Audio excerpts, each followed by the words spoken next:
Senhor Deus, que bom podemos estar aqui dentro deste templo, podemos celebrar esse culto e podemos ouvir a Tua palavra. E a Tua palavra para nós é vida, é força, é amparo, é luz.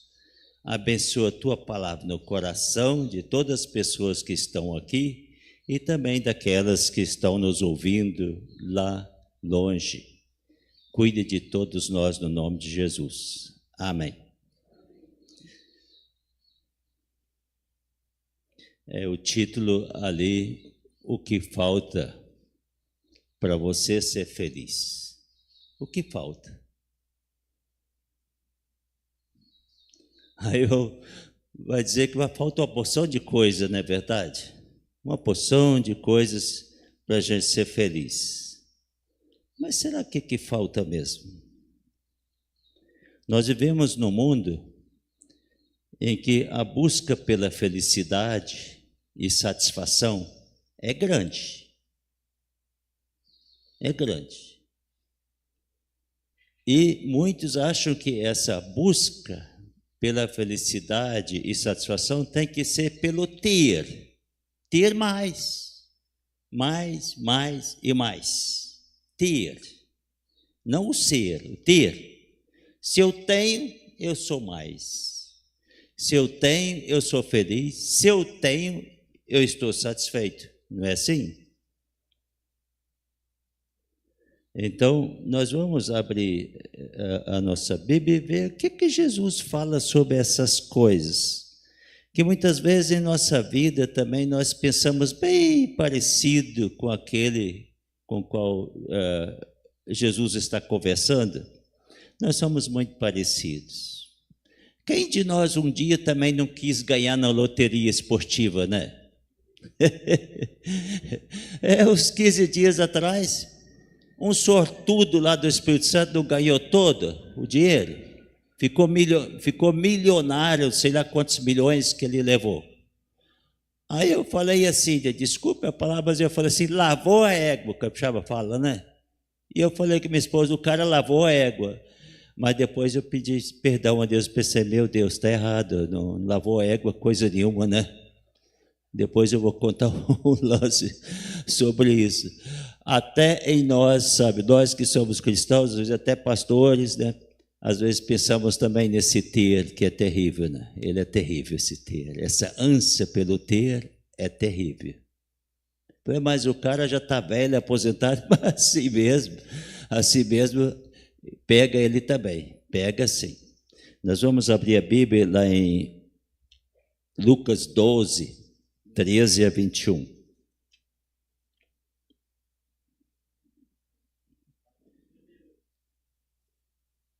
Lucas 12, 13 até 21.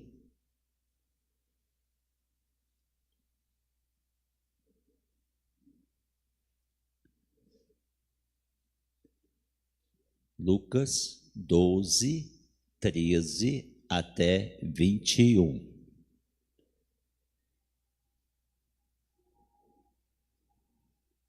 Eu vou ler devagar.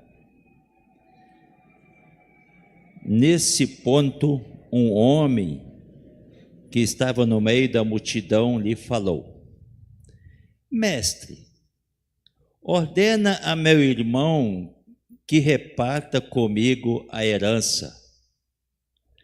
Mas Jesus lhe respondeu: Homem, quem me constituiu juiz ou partidor entre vós?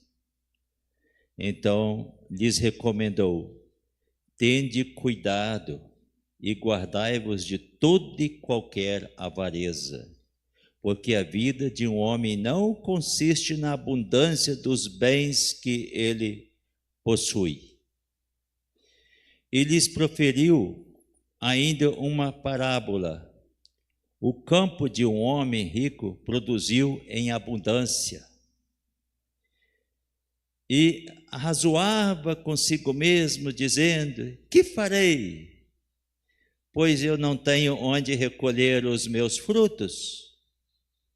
E disse: farei isto: destruirei os meus celeiros, reconstruí-los-ei, maiores, e aí recolherei todos os meus produtos e todos os meus bens.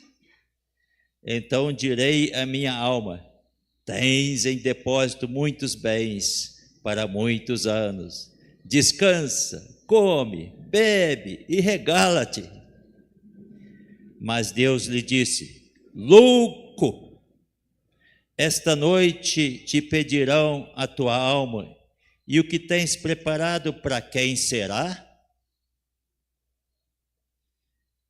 Assim é o que entesoura para si mesmo e não é rico para com Deus.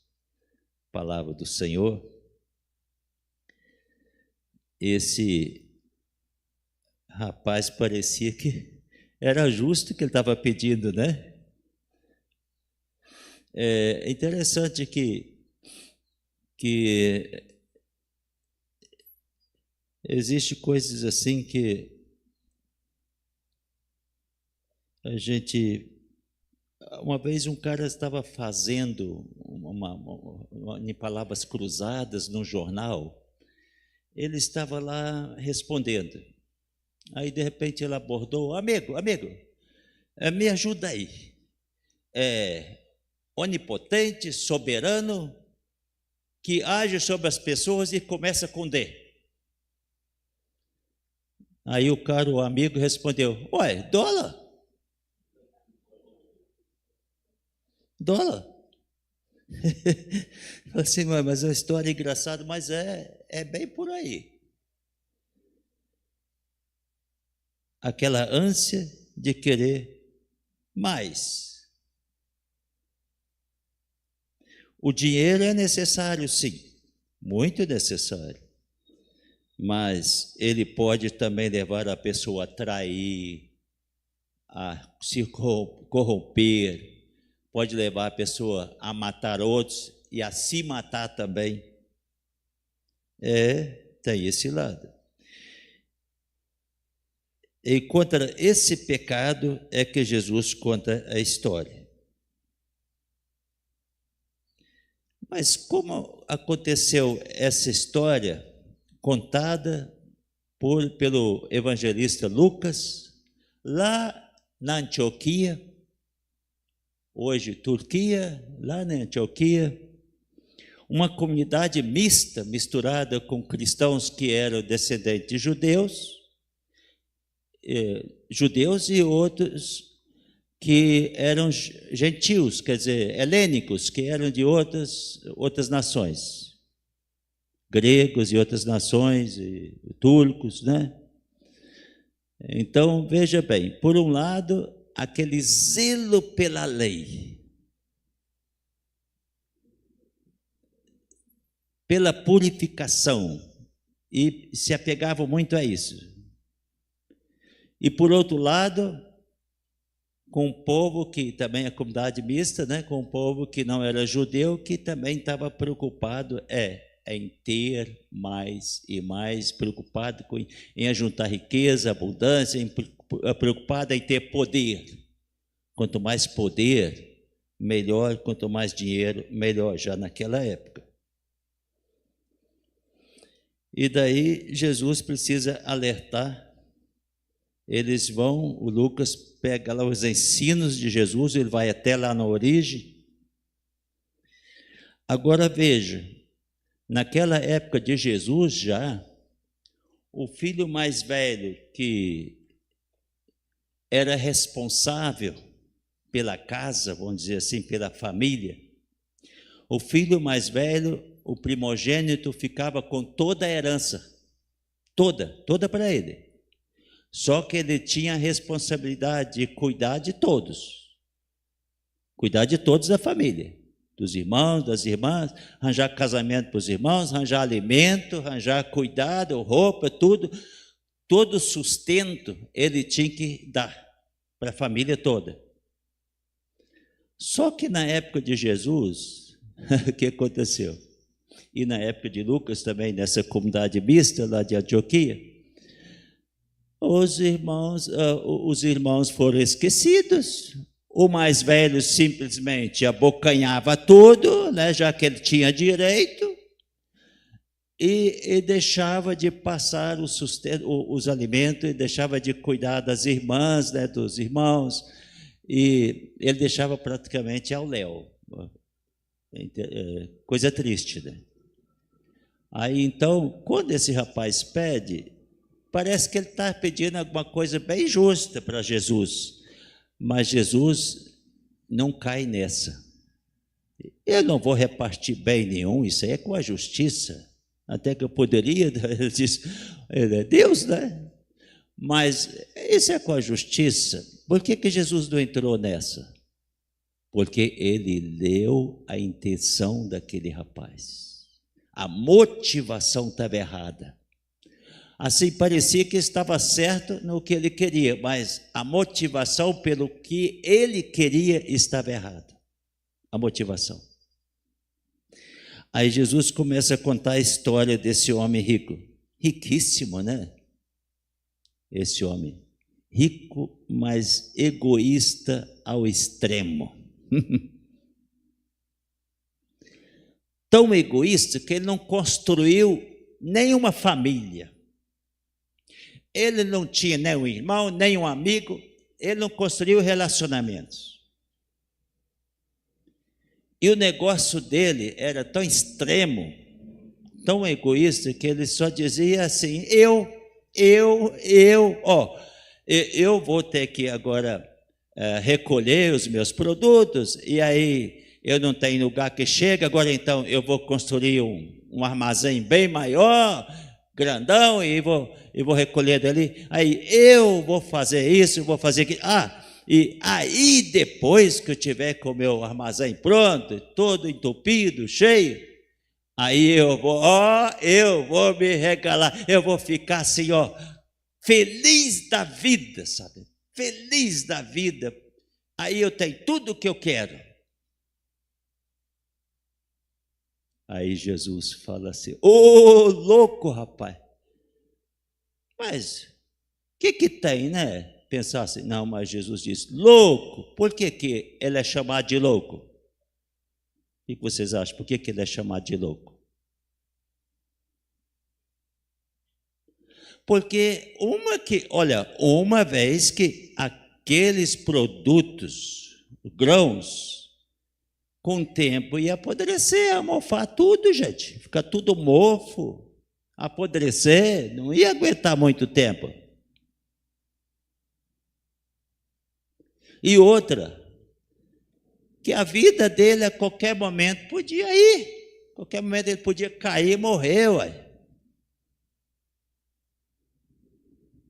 Ele não tinha vida aqui para sempre, agora que ele ia regalar e ficar feliz da vida sempre. A qualquer momento ele poderia morrer. E aí, como é que ia ficar com a alma dele, vamos dizer assim? Como é que ia ficar com a vida eterna dele? Ô louco!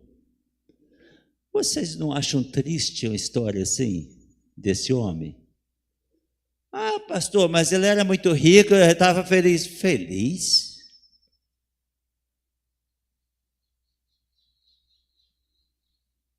Uma vez foi perguntado a um homem muito rico, me parece que eu vi isso até na televisão, um repórter perguntando para um homem muito rico, assim, ele visitou um dos homens mais ricos do mundo, na época que eu estava olhando esse documentário. Aí então ele falou assim, agora o senhor está muito feliz, né? Olha aí, o senhor tem muitos bens, olha a fazenda aqui, olha esse casarão, essa mansão, né? E olha aí a mulher bonita que você tem, olha aí em volta, meu chapéu, que coisa linda isso tudo seu, né? O senhor deve estar muito feliz, satisfeito, né? Está satisfeito assim agora, né? Aí ele falou assim, satisfeito? Não, satisfeito não, ainda falta alguma coisa. Mas então você está feliz? Não pergunte o que tem aqui dentro do coração. Nem pergunte. pergunta que passa aqui dentro do coração. Para vocês terem ideia, né? Onde é que as coisas chegam. E aí, louco esta noite pedirão a tua alma o que tu farás. Jesus vai muito além. Ele diz assim: tende cuidado em guardar-vos de toda e qualquer avareza, porque a vida de um homem não consiste na abundância dos bens que ele possui. Daí Jesus passa a contar essa história, mas não consiste na abundância dos bens que ele possui. E vejam vocês, que seria desse homem? A parábola agora chama, Jesus, através dessa parábola, chama para mudança de vida. Uma mudança de vida, uma mudança de atitude. Tem que ser tomada aqui, antes que seja tarde demais. Nós vivemos num mundo que está adorando muito o Deus Mamão, que significa as riquezas, o dinheiro. Vivemos num mundo assim. E Jesus disse: tenham cuidado de não deixarem se dominar por qualquer tipo de avareza. Não estou falando de pobres e ricos. Não, eu acho que daí é o problema do texto, eu acho, né? De pobre e rico. O problema é em que está o seu coração. Em que? Onde é que está o coração? Em que está a sua felicidade? Em que está a sua satisfação? Onde você busca? Esse é o problema. Buscar nas traças que corrói, que se acaba, ou buscar em Deus? Eu me lembro dessa história da maçã e também de uma outra história, de uma outra pessoa que o texto chama para uma atitude de compartilha, uma atitude de ter como se não tivesse, de não estar com o coração preso, que nem aquele jovem rico, quando Jesus diz assim para ele, ele diz: o que eu vou fazer para herdar a vida eterna? Aí Jesus diz: é simples, é só você pegar e distribuir tudo para os pobres. Só que Jesus de novo estava lendo a intenção dele. Aí que ele foi embora triste, disse que ele ficou triste, porque ele tinha que abrir mão. O problema não era ele abrir mão dos bens, mas o problema é que ele estava agarrado aos bens. Então, o brilho da prata não se compara ao brilho humilde de um olhar. Alguém disse uma vez. Desse mundo exacerbado, esse mundo ganancioso, esse mundo em que quem dirige o carro mais bonito, o carro mais caro, esse é importante, esse tem valor. Aquele que tem o melhor aparelho de celular, esse é a pessoa importante. E assim vai, né? Então, as pessoas sempre, de novo, no ter. Quando tem uma roupa muito bonita, sabe? Uma roupa boa, cara, então esse tem valor. Ele tem valor. Ele tem seu lugar. Então, sempre, de novo, ter e ter. Até tem igrejas que pregam assim: olha, se você tem e tem abundância, é porque Deus te abençoa muito. Agora, se você não tem, fica lutando aí, não tem as coisas e não está progredindo, então, financeiramente, né? E com os bens materiais, então você é amaldiçoado. Tem igreja que prega isso, infelizmente, tem. Rapaz, o desejar uma vida melhor, o desejar, querer o melhor, ter metas, objetivos, ter planos, tudo está dentro do que Deus quer também para nós. O problema sempre, de novo, é a motivação. Onde está a motivação? A motivação que é o grande problema. Onde está a motivação? A motivação é para a glória de Deus? O que eu faço, luto, é para a glória de Deus? O que eu construo é para a glória de Deus? O que eu faço no dia a dia é para a glória de Deus? Eu vivo para a glória de Deus? Eu sou para a glória de Deus? Boa pergunta, hein? Se eu não sou para a glória de Deus, nem para aquilo que Deus tem para mim, aí fica difícil. Veja bem, uma vez eu fui convidado a uma reunião de trabalhadores na cidade. Eu morava na Grande Vitória, no primeiro pastorado, nos anos 80, ainda é época da ditadura, né? Então, nessa época, eu fui convidado a um encontro de trabalhadores, da classe trabalhadora, tentando se organizar, reivindicar os seus direitos e ver como é que ia fazer para o futuro. Que decisões tomar. E aí, nesta reunião, de repente, estava lá um empresário rico, um grande empresário, na reunião. Eu olhei assim, e eu tinha sido convidado a essa reunião como pastor. Eu falei assim, olha, esse homem aí, eu perguntei para ele, o senhor é aqui? O senhor é aqui?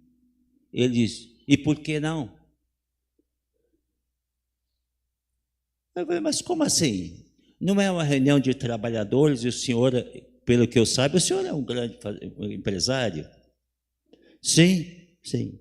Mas sabe o que acontece? Eu divido o lucro com todos os funcionários, os trabalhadores que trabalham para mim. Eu divido sempre o lucro com todos eles e elas. Divido o lucro. Aí eu falei, mas então a sua empresa vai acabar. Vai explodir, vai acabar, não tem jeito. Aí ele falou assim, rapaz, é o contrário. As nossas empresas agora, ele diz, agora é que está crescendo mesmo. Porque os trabalhadores trabalham com alegria, com vontade, com amor, com garra, e aí as empresas só vão crescendo, ele falou. Aí eu falei, e eu tive que calar mais uma vez, então tá certo, né? Para vocês verem, onde é que estava a motivação? Não é o problema ele ter, mas onde é que está a motivação? A nossa motivação, ela está em Deus ou fora dele? Naquilo que Deus tem para nós, Deus quer para nós, ou onde é que está a nossa motivação? A carta aos Hebreus, diz lá a palavra do Senhor, diz assim na carta aos Hebreus, no capítulo 13, versículo 5, conserve-se livres do amor ao dinheiro. Conservem-se livres do amor ao dinheiro e contentem-se com o que vocês têm. E contentem-se com o que vocês têm. Porque Deus mesmo disse, nunca o deixarei, nunca o abandonarei. Nunca te deixarei, nunca abandonarei, porque muitas vezes a gente se preocupa demais, dizendo, se eu não tiver, eu vou passar fome, se eu não tiver, não tem como ajudar, se eu não tiver isso, não tiver aquilo, como é que vai ser? Rapaz, o nosso Deus é um Deus provedor, é o Deus da provisão, e eu tenho certeza disso. Eu já experimentei isso na minha vida, gente. Ele provê. Eu estava uma vez, saí lá do Espírito Santo, fui lá para o Rio Grande do Sul num encontro, um grande encontro lá. Famílias, e jovens, adultos, tudo, um encontro enorme lá. Então, depois, o palestrante era um americano, era tudo traduzido. E aí eu lembro que no final, no dia que foi o encerramento do encontro, surgiu uma oferta para o culto, no culto final, uma oferta bonita. O destino daquela oferta era coisa incrível, eu não me lembro mais para onde foi, mas eu lembro que a motivação era bonita. E eu falei, ai meu Deus, eu gostaria tanto de ajudar, e o meu dinheiro está tão pouco, mas eu vou fazer o seguinte, eu vou ficar com a parte que dá para eu comer assim, só no primeiro dia da minha viagem. O segundo dia não tem problema, eram 2 dias de viagem, até o segundo dia eu abro mão, eu fico com fome, não tem problema, mas eu vou dar. Tá bom, eu saí lá, dei a minha oferta, fiquei feliz da vida. Aí, na hora do almoço de despedida, aquela fila enorme assim, para pegar almoço. Aí, então, de repente, alguém enfia a mão no meu bolso. Eu pensei, agora o resto do dia que eu tinha. Eu vou começar a passar fome no início da viagem. Pensei, alguém passou a mão. Aí eu fui também, enfiei a mão no meu bolso, estava mais grosso. Aí eu puxei, tinha o dinheiro lá. Eu falei, uai, apareceu esse dinheiro aqui, alguém enfiou no meu bolso, sem eu ver. Chegou por trás assim e enfiou. Aí eu fui olhando assim na fila, quem foi? Será quem foi que eu tinha que agradecer, sabe? Eu voltei, fui andando na fila e olhando. Aí de repente o palestrante americano lá sorriu para mim. Falei, é ele. Aí eu perguntei para ele, o senhor enfiou no meu bolso? É sim, sim senhor. Ele falou, eu com meu pouco inglês, né, comecei a comunicar com ele. Aí eu falei, ele falou, Deus me mandou enfiar esse dinheiro no seu bolso porque você ia precisar. Eu falei, o quê? Ele falou, mais nada, não pergunta mais nada, que é isso. Deus pediu para enfiar no seu bolso. Eu falei, tá bom, eu voltei e pensei, mas esse Deus é maravilhoso, né? Meu chapéu, esse Deus é maravilhoso. Como diz o texto aqui em Hebreus, é bem assim, ele cuida, ele sustenta a gente, ele carrega cada um de nós. A gente não precisa ficar tão preocupado como Jesus também falou em Mateus 6, né? Quando ele fala dos lírios do campo, lá ele fala, não se preocupem, as aves não têm sua comida lá, os passarinhos têm suas comidas, os animais não têm suas comidas, então vocês também vão ter. Claro que ele não está falando assim que não é mais para trabalhar, isso seria irresponsável, né? O apóstolo Paulo diz que quem não trabalha não come. Então, não é por aí. Mas é assim aquela ânsia, de tirar aquela ânsia dentro de nós de achar que a gente sempre quer ter mais e nunca chega. Ânsia pelas coisas que vão ficar neste mundo aqui. As coisas que vão estragar, que vão corromper nesse mundo, vão estragar. Então Jesus quer que a gente coloque o foco olhando para aquilo que Deus tem para nós, que é eterno, a vida eterna. Que Deus nos abençoe com esta palavra e que o nosso foco sempre seja olhar para Jesus, olhar para Ele. Por Ele e para Ele são todas as coisas, como foi cantado aqui. Por Ele, para Ele e dele são todas as coisas. Amém? Deus abençoe.